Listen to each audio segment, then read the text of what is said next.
Hello दोस्तों, स्वागत है आप सभी का मुरारी एकेडमी के यूट्यूब चैनल पर। और आज हम इस नए वीडियो में बात करने जा रहे हैं गति के समीकरणों की उत्पत्ति बाय कैलकुलस मेथड। तो आज हम जानेंगे कि ये कैलकुलस मेथड कौन सा है और किस प्रकार गति के समीकरणों की उत्पत्ति इस कैलकुलस मेथड से की जा सकती है। तो बने रहिए मुरारी एकेडमी के यूट्यूब चैनल पर। और आपने अभी तक मुरारी एकेडमी यूट्यूब चैनल को सब्सक्राइब ना किया है तो जल्दी से सब्सक्राइब कर ले और बेल आइकन को जरूर दबा दे। तो स्टार्ट करते हैं आज का वीडियो। तो नेक्स्ट पेज पर चलते हैं हम गति के समीकरणों की उत्पत्ति के बारे में। जो फर्स्ट समीकरण है उसकी उत्पत्ति करते हैं, ठीक है। तो गति के समीकरणों की तो देखो, मान लो कोई एक व्यक्ति है जो ए पॉइंट पर है, ठीक है, और वो ए पॉइंट से चलकर बी पॉइंट तक गया। ए पॉइंट पर उसकी जो वेलोसिटी थी वो थी u, और जो बी पॉइंट पर उसकी जो वेलोसिटी थी वो थी v। वेलोसिटी मतलब वेग। और उसको a से b तक पहुंचने में लगा जो समय था वो था t, मतलब टाइम बराबर t। और a से b तक के बीच की दूरी थी s, मतलब उसके जो विस्थापन ना हुआ वो था s, ठीक है। अब यहाँ पर देखो, पहली बात मैं बता दूं, जो ये इक्वेशन ऑफ मोशंस होते हैं, जो गति के समीकरण होते हैं v स्क्वायर बराबर u स्क्वायर प्लस 2as, ये केवल एक समान त्वरण के लिए लागू होते हैं। इनमें क्या होता है कि जो व्यक्ति का जो कोई भी है उसका त्वरण समान होना चाहिए, एक समान होना चाहिए। त्वरण परिवर्तित त्वरण नहीं होना चाहिए। त्वरण कौन सा होना चाहिए? यूनिफॉर्म, एक समान त्वरण होना चाहिए। इसी के लिए ये लागू होते हैं। तो हम जानते हैं, वी नो दैट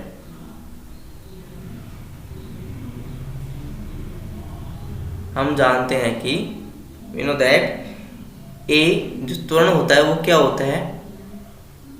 वेग में परिवर्तन की दर, the change in velocity, the rate of change in velocity, वेग में परिवर्तन की दर। अब ए क्या होता है? ए होता है हमारा त्वरण। उसको कैसे लिखते हैं? dv upon dt। v क्या है यहाँ पर? वेलोसिटी। v क्या है? वेग है यहाँ पर, वेग वेलोसिटी, ठीक है। अब हमें ये फॉर्मूला तो पता है कि a बराबर dv अपॉन dt होता है। अब देखो, अब दोनों को क्या करो? मल्टीप्लाई, मतलब वज्र गुणा कर दो। तो ये हो जाएगा a dt बराबर dv, ठीक है। a dt बराबर dv। अब देखो, अब दोनों तरफ हम यहाँ पर समाकलन करने जा रहे हैं। अगर आपको समाकलन के बारे में नॉलेज नहीं है तो कृपया आप ये वीडियो ना देखें, क्योंकि इसमें समाकलन आएगा। अगर आपको समाकलन की नॉलेज है तो आपको ये पूरी तरह समझ में आएगा। अगर आपको समाकलन की नॉलेज नहीं है तो कृपया उस पर हम एक नया वीडियो बना देंगे, फिर जाकर आप इस वीडियो को जरूर देखें, ठीक है। तो देखो, तो जनरल नॉलेज चाहिए केवल समाकलन की, ठीक है। अब यहाँ पर क्या करते हैं हम? दोनों तरफ समाकलन ऑन इंटीग्रेटेड, मतलब दोनों तरफ समाकलन कर देंगे, दोनों पक्षों में a dt बराबर समाकलन dv का, ठीक है। अब a तो एक कांस्टेंट है। कांस्टेंट मतलब मैंने पहले बताया था कि यहाँ पर जो त्वरण है, जो एक्सेलरेशन है, वो एक यूनिफॉर्म है। यूनिफॉर्म मतलब कांस्टेंट है, ये परिवर्तित नहीं है। तो a तो आ जाएगा बाहर, कांस्टेंट में समाकलन में बाहर आ जाता है। और dt बराबर समाकलन dv। अब देखो, ये होंगे लिमिट समाकलन, लिमिट वाले समाकलन। तो t इज इक्वल टू 0 पर जो कोई भी वस्तु थी वो यहाँ पर थी, t बराबर 0 पर a पॉइंट पर थी और उसका वेग था u। तो t बराबर 0 मतलब टाइम का रेस्पेक्ट में कर, तो t 0 पर जो वस्तु कहाँ थी? u पर थी। ये वेग की क्वांटिटी आएगी यहाँ पर, और यहाँ पर t की। अब t बराबर t पर जो वेग क्या था? t बराबर t पर वेग हो जाएगा v, ठीक है। t बराबर 0 पर तो वेग क्या था? u, और टी बराबर टी पर वे कितना है v, हमने यहाँ पर देखा था, मैंने पहले बताया था। ठीक है, अब इसको सोल्व करते हैं। ये हो जाएगा a। अब एक का समाकलन क्या होता है, जिसके सापेक्ष समाकलन कर रहे हैं, मतलब यहाँ पर कोई भी नहीं है तो मतलब एक है, तो एक अब उसका जिसके सापेक्ष समाकलन कर रहे हैं तो वही राशि आ जाएगी। तो यहाँ पर आ जाएगा t। आई होप आप सभी को समाकलन की नॉलेज होगी, इंटीग्रेशन की, और लिमिट आ जाएगी 0 से t। ठीक है, बराबर, और यहाँ पर अब देखो v, इस प्रकार यहाँ पर भी क्या आ जाएगा v, और लिमिट आ जाएगी u से v। ठीक है, अब यहाँ पर कई लोग बोलेंगे सर कांस्टेंट तो आया ही नहीं। यहाँ पर कांस्टेंट को नहीं मानते, क्योंकि यहाँ पर यूनिफॉर्म वैल्यूज आएंगी। ठीक है, अब देखो ये तो वैसे के वैसे रहेगा। अब t, अपर लिमिट माइनस लोअर लिमिट, तो अपर लिमिट रखते हैं t माइनस लोअर लिमिट 0 बराबर v, अपर limit minus lower limit v minus u। अब इसको मल्टीप्लाई कर देंगे तो ये हो जाएगा a इंटू टी, और a को 0 से होगा तो वो तो 0 हो जाएगा, और ये आ जाएगा v माइनस u। अब हम इसे u इस प्रकार भी लिख सकते हैं, v माइनस u बराबर 80, और यहाँ से आ जाएगा v बराबर u प्लस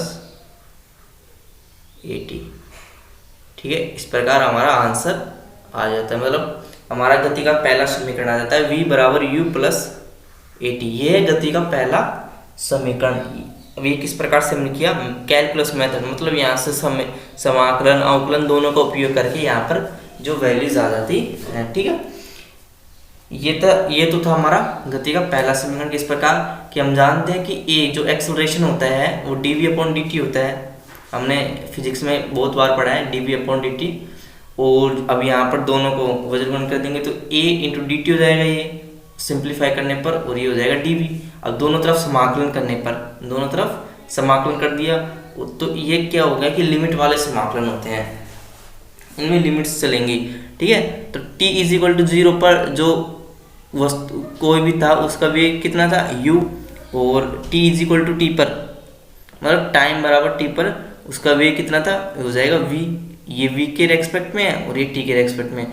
तो यहाँ पर जो इसको सोल्व करने पर आएगा t, अपर लिमिट t 0 और अपर लिमिट v, और यहाँ पर u। ठीक है, अब इनको सोल्व कर लिया तो upper limit minus lower limit और upper limit minus lower limit, तो इस प्रकार हमारा v बराबर u प्लस 80 आ जाता है। ठीक है, अब नेक्स्ट इक्वेशन सोल्व करते हैं, नेक्स्ट इक्वेशन की उत्पत्ति करते हैं।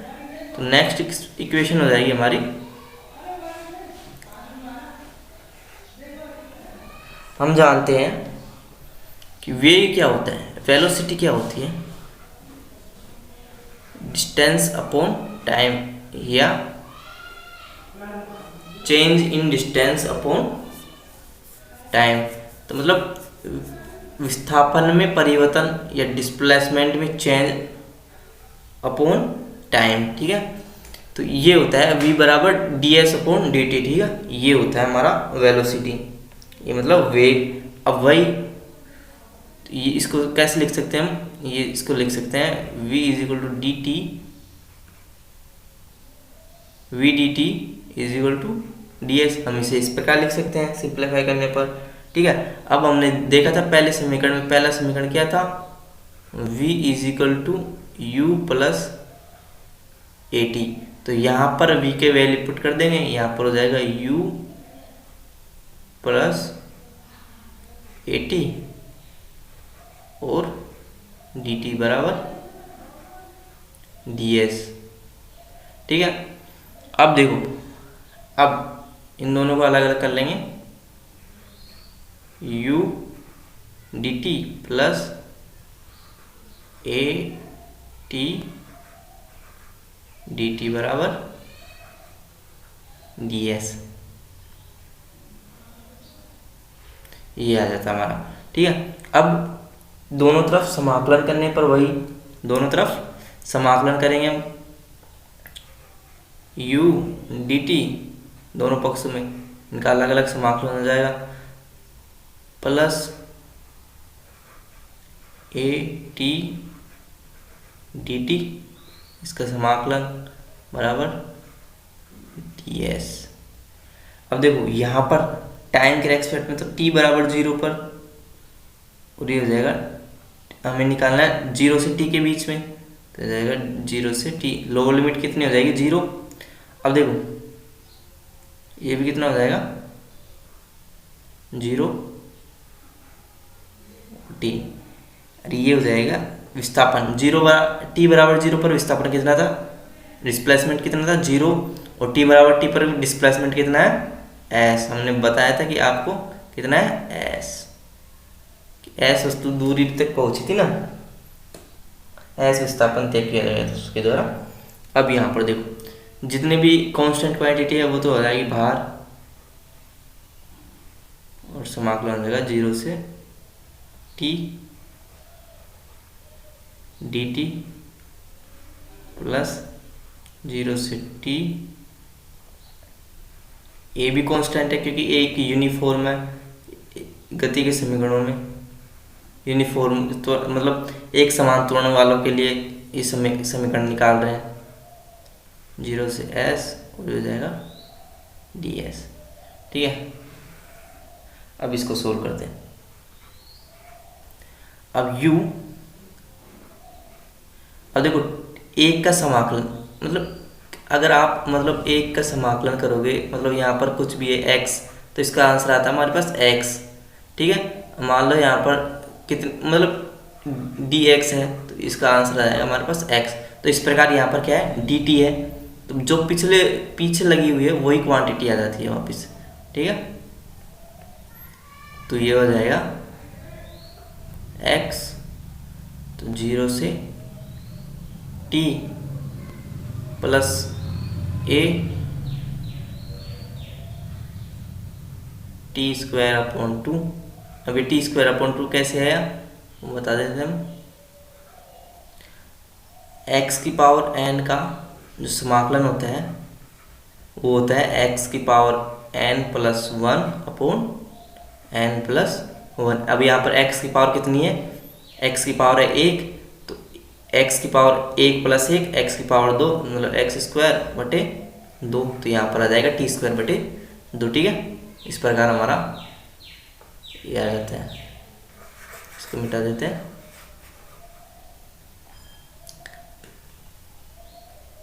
अब आ जाएगा समान, अब देखो वही ds का समाकलन, ds का समाकलन हो जाएगा s, और लिमिट लग जाएगी यहाँ से 0 से s। ठीक है, ये हो जाएगा u अपर limit minus lower limit, sorry यहाँ पर आ जाएगा t, यहाँ पर t है ना, ये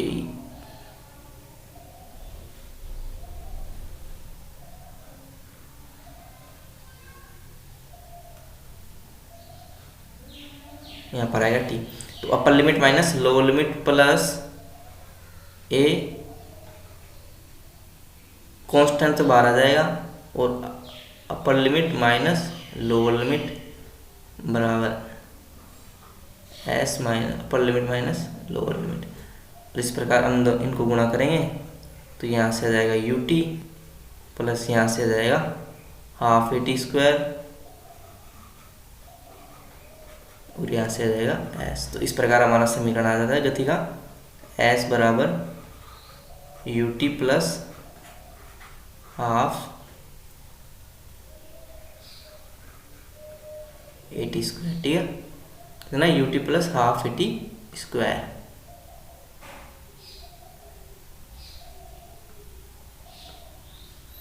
ये हमारा दूसरा समीकरण आ जाता है, गति का कौन सा दूसरा समीकरण।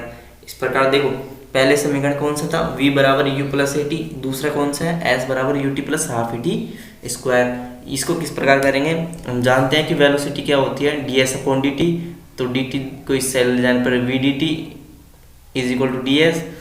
अब हम जानते हैं कि v बराबर क्या है, u प्लस ए टी, तो इसका मान इसमें रख देने पर दोनों को अलग अलग सेपरेट कर लेंगे और लिमिट लगा देंगे 0 से t समाकलन की, दोनों तरफ समाकलन कर देंगे और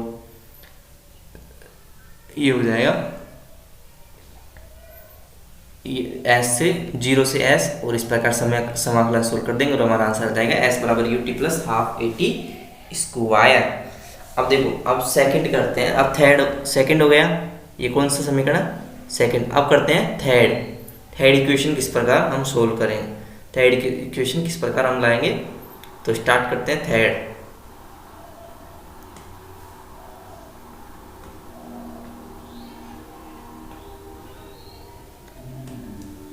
थर्ड इक्वेशन के लिए हमको पता है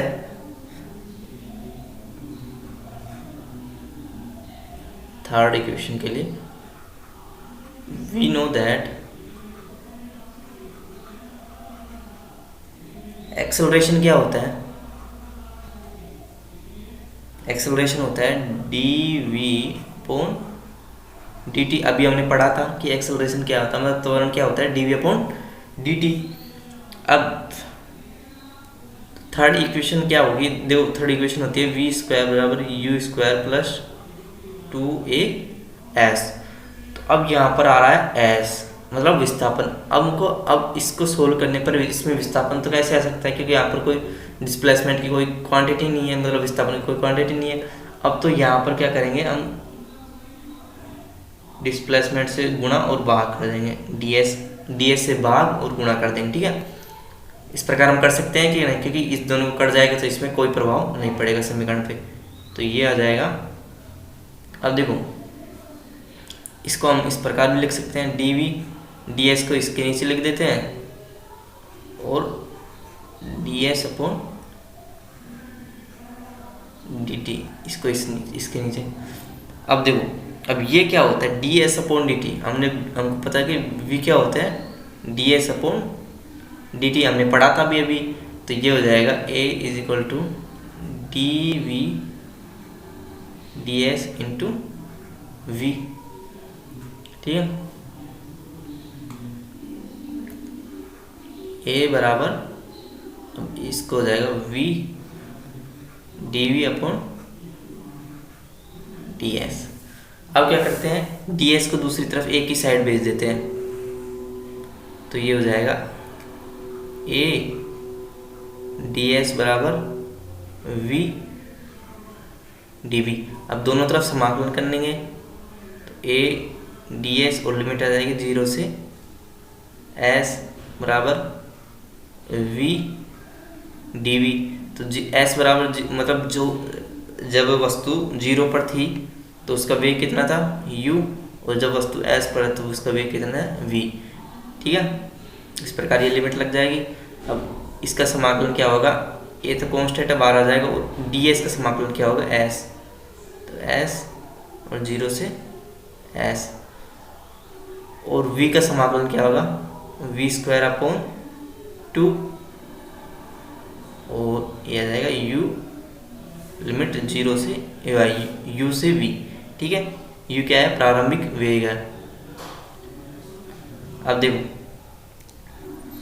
limit upper limit minus lower limit s minus 0 बराबर अपर 1/2 तो बाहर आ जाएगा, कांस्टेंट है, तो upper limit v square minus lower limit u square, तो ये हो जाएगा, यहाँ पर हो जाएगा as is equal to half v square minus u square, 2 इससे उल्टू होगा तो 2as v square minus u square, और इस प्रकार हमारा आंसर आ जाएगा वी स्क्वायर बराबर